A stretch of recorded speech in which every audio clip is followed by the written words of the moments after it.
Arestado ang dalawang high-value target matapos makuhanan ng mga iligal na droga sa isinagawang bypass operation ng mga operatiba ng PNP at Philippine Drug Enforcement Agency BARM sa Barangay Martinez, Poblacion 4, Cotabato City nito lamang ika-21 ng Hulyo taong kasalukuyan.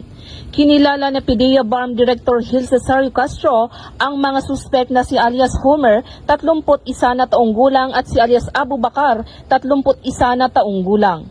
Naging matagumpay ang naturang operasyon dahil sa pinagsanib puwersa ng mga tauhan ng PDEA BARM, PNP Maritime Group kasama ang suporta ng Cotabato City PNP.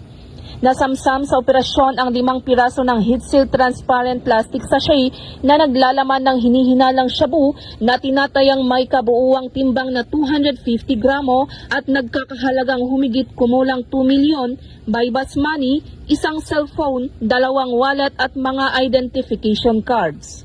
Ang mga suspect ay nahaharap sa kasong paglabag sa Section 5 ng Article 2 ng Republic Act 9165 o ang Comprehensive Dangerous Drugs Act of 2002 na may kaukulang parusang habang buhay na pagkakakulong.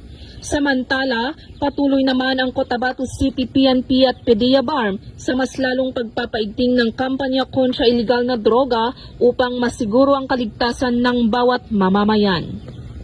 Mula rito sa rehiyon ng Bangsamoro, ako ang inyong Police News Network Correspondent, Patrolwoman Leonora Gawang, alagad ng batas, tagataguyod ng balitang pulis.